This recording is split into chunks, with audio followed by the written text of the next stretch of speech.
1500 से ज़्यादा bike taxi चालकों ने दिल्ली के उपराज्यपाल वीके सक्सेना को पत्र लिखकर मांग की है कि उन्हें डिलीवरी सर्विस में उनके समकक्षों की तरह इलेक्ट्रिक वाहनों में कन्वर्जन के लिए समान समय सीमा दी जाए। ये पत्र दिल्ली के मुख्यमंत्री अरविंद केजरीवाल द्वारा राष्ट्रीय राजधानी में यात्री परिवहन सेवाएं और डिलीवरी सर्विस प्रोवाइडर्स को प्रदान करने वाले एग्रीगेटरों के विनियम और लाइसेंसिंग के लिए एक योजना को मंजूरी देने के एक दिन बाद आया है। ये योजना बाइक टैक्सियों के लिए भी मार्ग प्रशस्त करती है और ये अनिवार्य करती है कि एग्रीगेटर्स को पैसेंजर सर्विस के लिए इलेक्ट्रिक दोपहिया वाहनों को शामिल करना चाहिए। एक आधिकारिक बयान के अनुसार दिल्ली मोटर वाहन एग्रीगेटर और डिलीवरी सर्विस प्रोवाइडर स्कीम 2023 से संबंधित फाइल उपराज्यपाल के कार्यालय में जमा कर दी गई है।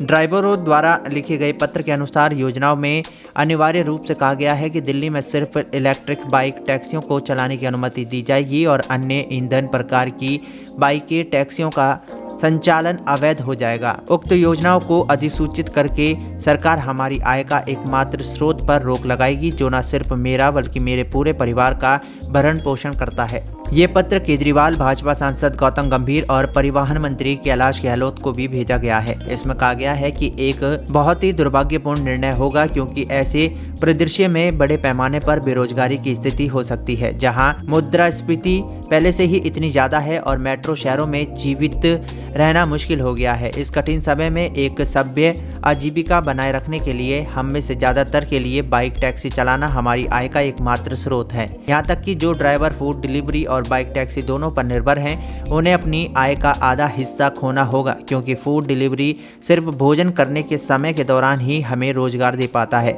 इलेक्ट्रिक वाहनों को अपनाने और शहर भर में प्रदूषण के स्तर को कम करने के लिए दिल्ली सरकार के इरादे की सराहना करते हुए ड्राइवरों ने रेखांकित किया कि सिर्फ इलेक्ट्रिक बाइक टैक्सियों को संचालित करने की अनुमति देने जैसे कठोर कदम उनकी आजीविका छीन लेंगे।